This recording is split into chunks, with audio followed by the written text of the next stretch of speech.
Estimados irmãos espíritas e não espíritas, sejam bem-vindos ao nosso canal. Inscreva-se, compartilhe, avalie. Abraço a todos os irmãos da Aliança Espírita Irma de Castro, a nossa Meimei Gravatá, com renovada alegria e desde já desconvidando a reflexionarmos sobre mais um tema de nossa amada doutrina dos Espíritos. Manda-lhes dizer a benfeitora Glorinha: a adesão a uma religião é fenômeno de escolha mediada pelo livre-arbítrio, mas incentivada, na maioria das vezes, pela persistência de um problema, de um sofrimento ou uma dor, cujos métodos tradicionais não conseguiram resolver. Surge então a religião como instância salvadora. A partir deste pensamento da benfeitora, podemos então perceber que o nosso tema de hoje vai ser o batismo do Espiritismo. Exatamente isso. A direção da casa nos solicitou conversarmos um pouco sobre o batismo do Espiritismo. Nós não vamos falar do batismo enquanto ritual de algumas tradições cristãs, aquele ritual de purificação e consagração que é praticado em várias religiões, principalmente no cristianismo, em que toda criança que nasce será batizada, receberá o nome pela qual será conhecida. Tenho certeza que a maioria absoluta de todos que ouvem e assistem essa palestra nesse momento foram batizados nesta tradição católica. O batismo do Espiritismo,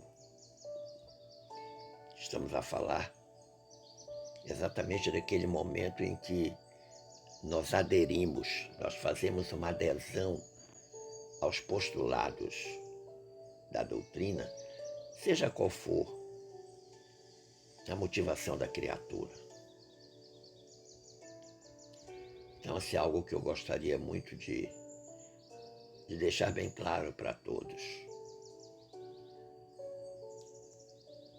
Mas vamos ver a origem do batismo.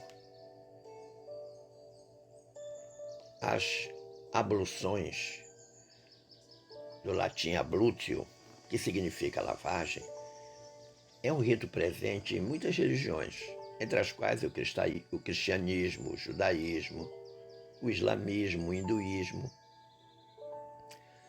A ablução é um rito de purificação, com símbolos, atos e significados variados em diversas situações. No Antigo Testamento, em Hebreus capítulo 6, versículo 2 e Hebreus capítulo 9, versículo 2, essas abluções foram traduzidas por batismos. No grego koiné, que é usado no Novo Testamento. Através da discussão entre os discípulos de João e os discípulos de Jesus, pode conferir isso lá no Evangelho de João, capítulo 3, versículos 25 e 26, você vai observar que as purificações, catarismos, são utilizadas como sinônimo de batismo. Você vai observar também que esta é a mesma palavra usada no Evangelho de Lucas, capítulo 2, versículo 22, quando Maria vai apresentar Jesus no templo. Referindo-se ao período de purificação próprio das mulheres que tinham filho, e tal como está na lei mosaica, precisavam, depois que dessem à luz, apresentá-lo ao templo.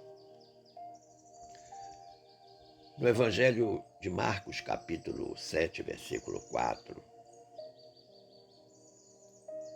onde o termo não representa o batismo cristão, o verbo é traduzido em diferentes versões da Bíblia como lavar, ou literalmente batizar. Então, tanto Marcos quanto Lucas, em realidade, enfatizam o batismo como um rito de passagem. E há um motivo muito forte para que a gente entenda isso, compreenda a razão disso, porque nada mais, nada menos que Jesus foi batizado nas águas do Jordão. Quem fez isso? João Batista. Na realidade, o nome dele era João, tornou-se Batista porque batizava. João Batista era primo de Jesus em segundo grau, porque seus pais, Isabel e Zacarias, eram primos de Maria de Nazaré. E foi exatamente esse João, o Batista, o grande precursor da vinda de Jesus. Foi ele quem preparou os caminhos para a atuação de Jesus. Como eu disse anteriormente, ele batizava, ele era denominado Batista porque ele batizava com a água no Rio Jordão. E Jesus pede a ele para ser batizado. Porque Jesus estava simplesmente cumprindo uma tradição judaica. Estava cumprindo um costume. E também era importante que, como eram várias pessoas ali na beira do rio para serem batizadas, era uma forma de Jesus também ficar conhecido, que até então ele era um galileu desconhecido. Nós podemos até afirmar de que é a partir do batismo de Jesus, feito por João nas águas do Rio Jordão, que inicia a vida messiânica de Jesus. Como eu disse, a palavra batismo no grego significa mergulho, mergulhar. Portanto, quando João Batista se refere ao batismo, ele menciona o mergulho no Espírito, no caso, no Espírito Santo. Ninguém pode batizar com o Espírito Santo, pois ninguém mergulha com o Espírito Santo, mas no Espírito Santo, na centelha divina presente em nós desde sempre. Isto é algo que eu queria chamar a atenção do amigo, da amiga que nos assiste nesse momento. O mergulho é no Espírito, não é com o Espírito. Porque ninguém mergulha com o Espírito, mas mergulha no Espírito. Nesta centelha divina que todos nós carregamos, o nosso DNA divino.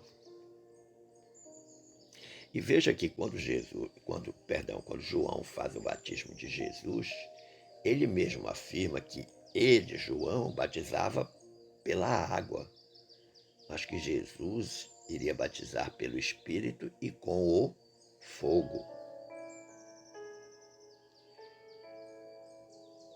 E esse é que é o batismo do Espírito, ou do Espírita, melhor dizendo. Esse é o batismo do Espírita. É o batismo pelo Espírito e com o fogo que foi feito por Jesus, com os seus discípulos, especialmente com seus 12 apóstolos. O confrade Altamirano Carneiro, na revista O Consolador, ano 4, número 75, do dia 12 de setembro de 2010, diz algo interessante. Quando se acredita, segue e afeiçoa-se a uma ideia, a uma filosofia ou a uma religião, já se está batizado perante elas. Não é preciso mergulhar a cabeça nas águas do rio para dizer que está batizado. Olha que interessante. É o batismo enquanto adesão voluntária da criatura ao que o Altamirano está dizendo, a uma ideia, a uma filosofia, a uma religião. Por outro lado, o confrade Alves Godoy, no livro Casos Controvertidos do Evangelho, tem um capítulo intitulado Batismo, lá nesse livro do Alves Godoy. E ele diz: o batismo de fogo é uma difícil fase da vida do ser humano. O batismo do Espiritismo implica em constância na prática do bem, com a consequente evolução moral, obtendo, por mérito, o reconhecimento do plano espiritual superior. Olha que interessante. O batismo do Espiritismo, condição sine qua non, fundamental, essencial, a prática do bem, que tem uma consequência natural, inevitável, que é a da evolução moral. Todo aquele que pratica o bem, que se dedica ao bem exaustivamente, ele está evoluindo moralmente, ele está evoluindo espiritualmente.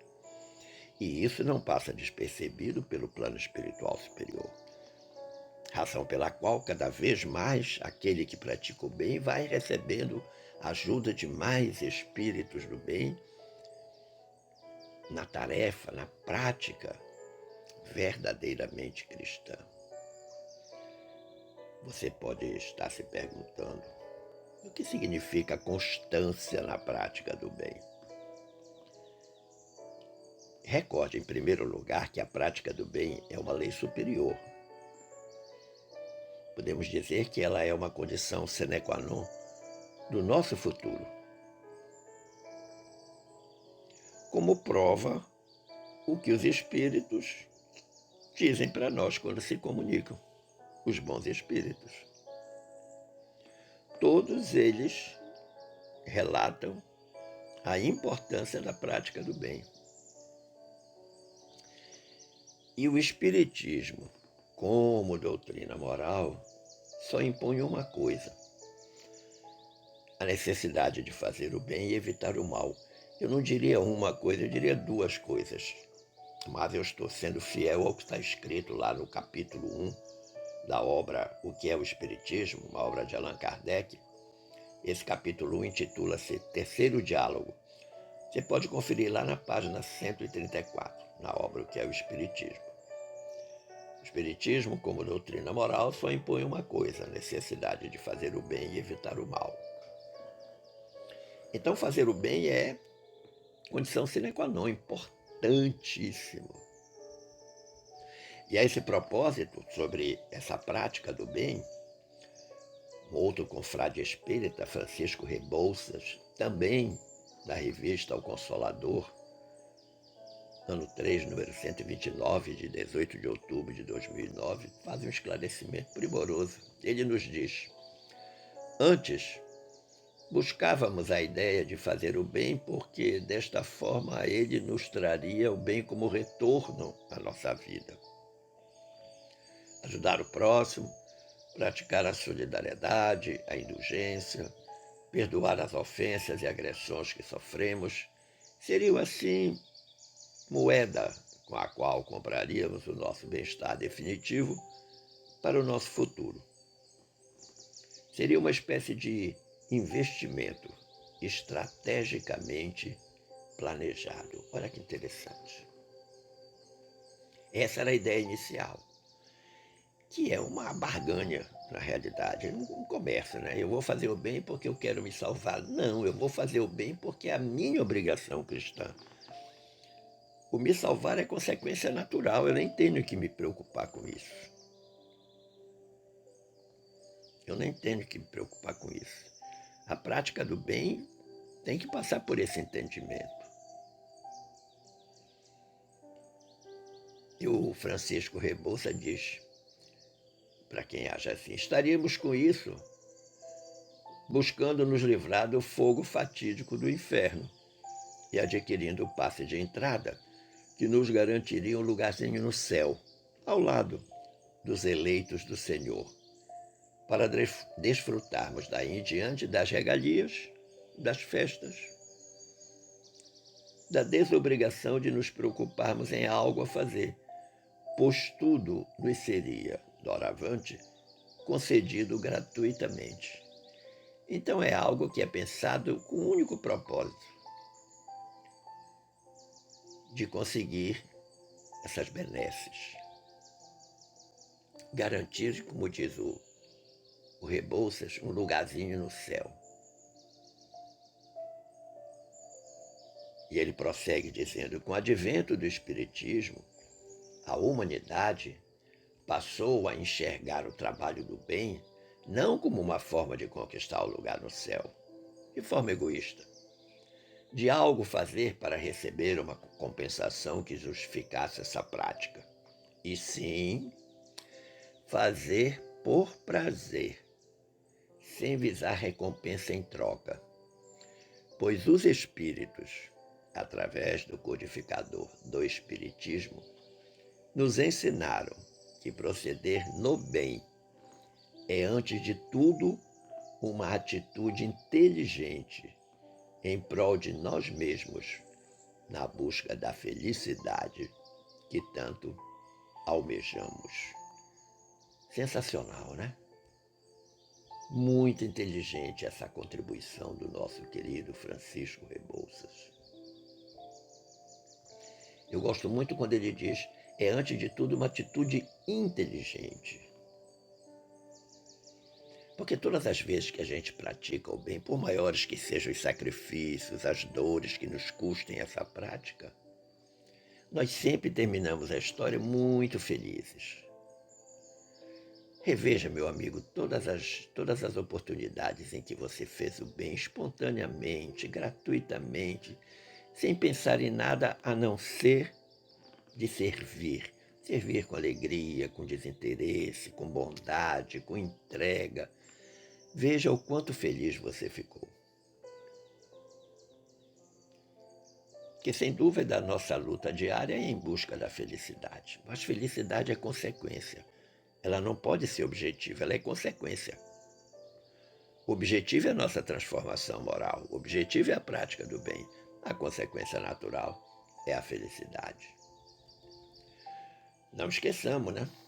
Uma célebre frase de Kardec, que está lá no nosso Evangelho segundo o Espiritismo, no capítulo 15.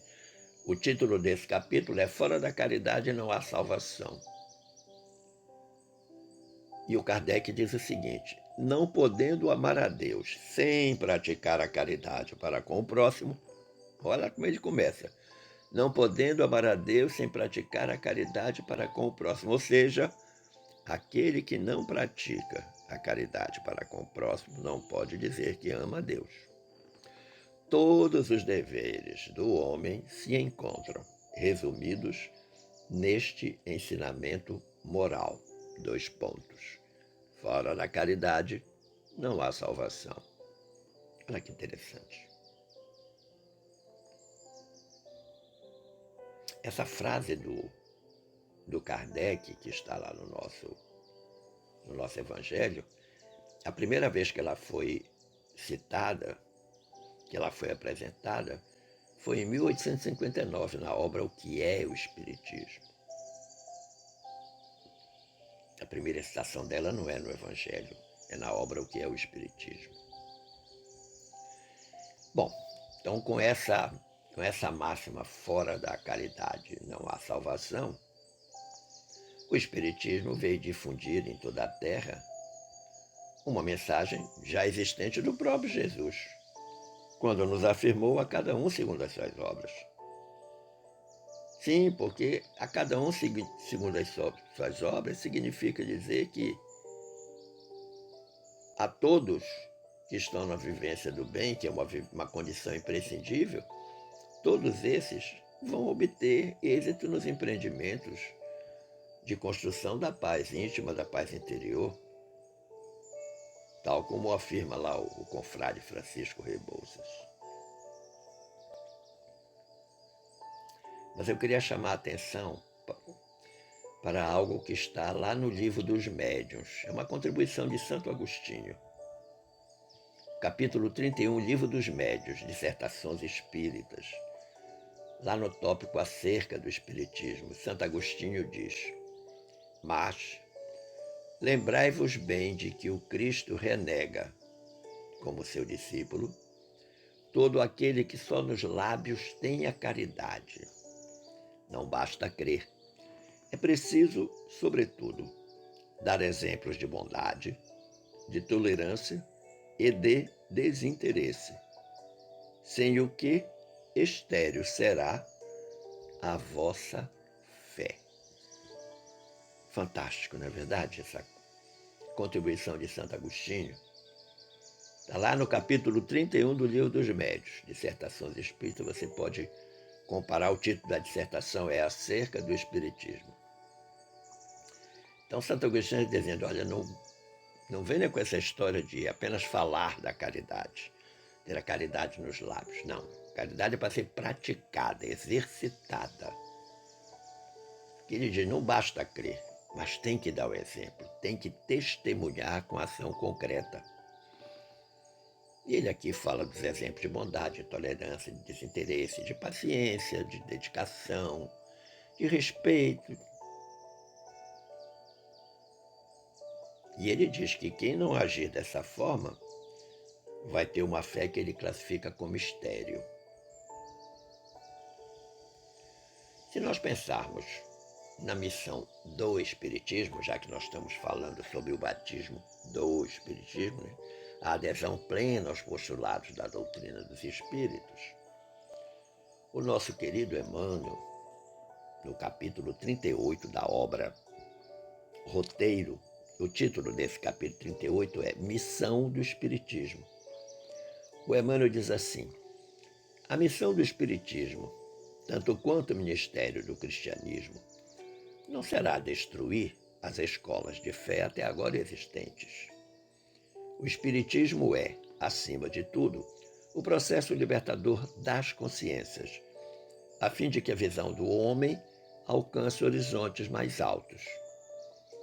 Chave de luz para os ensinamentos do Cristo, explica o Evangelho não como um tratado de regras disciplinares, nascidas do capricho humano, mas como a salvadora mensagem de fraternidade e alegria, comunhão e entendimento, abrangendo as leis mais simples da vida. Olha que interessante essa colocação do Emmanuel lá no capítulo 38 da obra Roteiro, a missão do Espiritismo. Processo libertador das consciências. Pelo Espiritismo sempre fica mais fácil entender o Evangelho de Jesus. Não, como ele diz, como um conjunto de regras disciplinares que alguém fez lá atrás para a gente seguir de forma absoluta, integral. Não. É ver o postulado espírita como uma mensagem de fraternidade, alegria, comunhão, entendimento, nas coisas mais simples da vida. Nas coisas mais simples da vida. Não precisamos de obras monumentais para demonstrarmos o nosso conhecimento e a nossa adesão plena ao Espiritismo. Uma pequena demonstração de solidariedade, a capacidade de entender e perdoar alguém por uma palavra mal colocada, por uma atitude indelicada. Coisas simples, coisas simples. Sabe quando você vem andando na rua e de repente alguém esbarra em você, tromba você? Várias são as formas de reagir. Tem pessoas que param, brigam, xingam, perguntam se a rua está pequena, perguntam se a criatura é cega. Outras levam o esbarrão e seguem numa boa. E eu tenho um amigo e quando alguém esbarra nele, é ele quem pede desculpas. E uma vez eu perguntei, por que você faz isso? Ele disse, essa pergunta uma vez uma criatura me fez na rua. Ela trombou em mim e eu disse desculpa. Aí ela parou, voltou e disse: mas fui eu que trombei no senhor, por que o senhor está pedindo desculpa? Esse desculpa de estar no seu caminho e lhe atrapalhar. Olha que humildade. E ele faz isso de coração, porque é uma alma nobre. Vamos ver agora o objetivo do Espiritismo. Já que nós estamos a falar do batismo do Espiritismo, a adesão aos postulados espíritas. O objetivo primordial do Espiritismo é a transformação moral do homem, revivendo os ensinamentos de Jesus na sua verdadeira expressão de simplicidade, pureza, amor. Observe que 3 elementos são essenciais neste objetivo: a simplicidade, a pureza e o amor. Todos eles pautados na própria existência de Jesus. Sem esquecer que Jesus nos foi oferecido como modelo e guia. Quando Kardec perguntou aos espíritos superiores qual o modelo e o guia que Deus tinha para oferecer à humanidade. E a resposta dos espíritos é Jesus. Aí é que reside a sublime verdade que está afirmada por Emmanuel no capítulo 158 da obra Vinha de Luz. Ele diz: a bendita renovação da alma àqueles que ouviram os ensinamentos do Mestre, exercitando-lhe as práticas. Muitos recebem notícias do Evangelho todos os dias, mas somente os que ouvem estarão transformados. Olha que interessante. É preciso exercitar a prática do amor, a prática do bem, mas exercitar com simplicidade, exercitar com pureza, que são elementos essenciais nesse grande objetivo do Espiritismo. A confreira Leda Flaboreia, também na revista O Consoladora, no número 380, de 14 de setembro de 2014, fez uma afirmação muito interessante. Ela diz: nos vários departamentos da atividade cristã, em todos os tempos, surgem controvérsias no que se refere aos problemas do batismo na fé. A sua origem está nas práticas dos povos ditos pagãos. Entretanto, ele se modifica no seu conceito após Jesus. Antes dele, o batismo era feito com água e depois dele com fogo.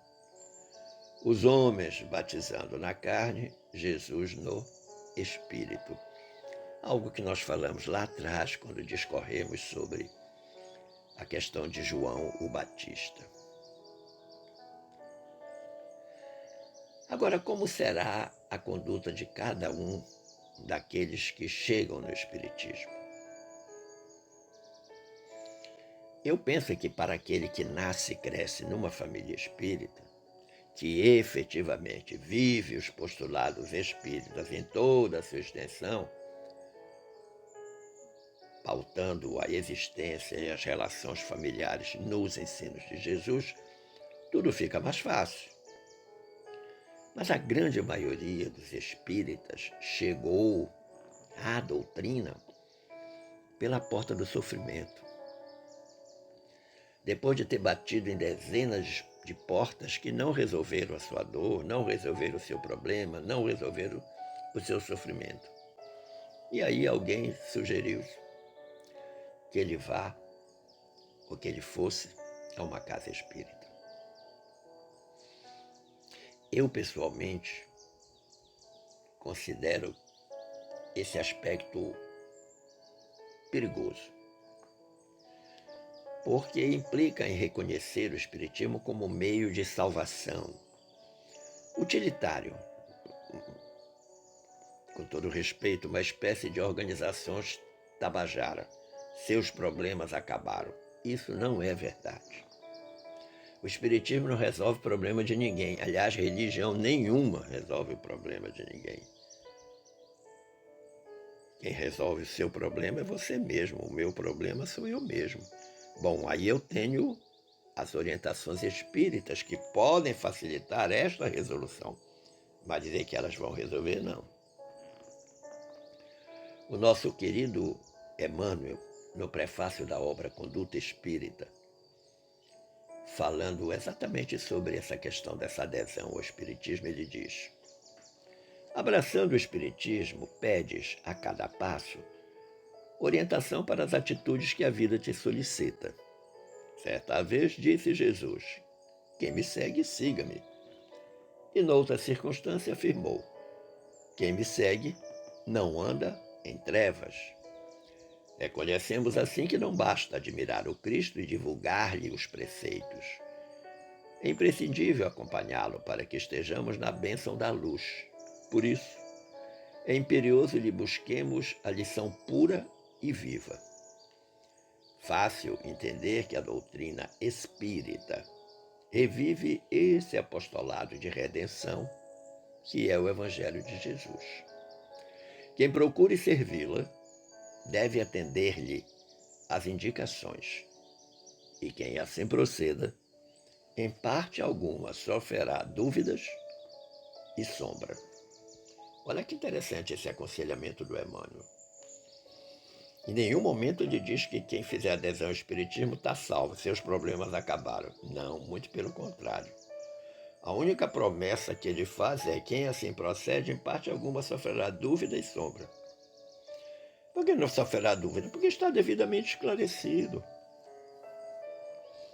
O Espiritismo é uma doutrina esclarecedora. Agora ele diz algo que eu achei muito interessante: não basta admirar o Cristo, não basta dizer sou cristão da boca para fora. Eu tenho que dizer sou cristão da boca para dentro. Aliás, eu não tenho que dizer nada, eu tenho que testemunhar o ensino de Jesus. E aí eu preciso conhecer muito bem a vida de Jesus, conhecer muito bem pelo menos os 4 evangelhos canônicos, e se possível for, os chamados evangelhos apócrifos, de Maria Madalena, de Filipe, já que ele me foi oferecido, Jesus me foi oferecido como modelo e guia.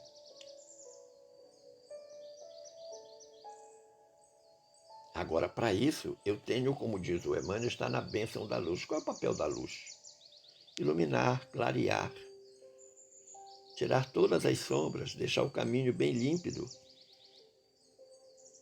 E eu vou fazer isso conhecendo a doutrina. Conhecendo e aplicando a doutrina do Cristo.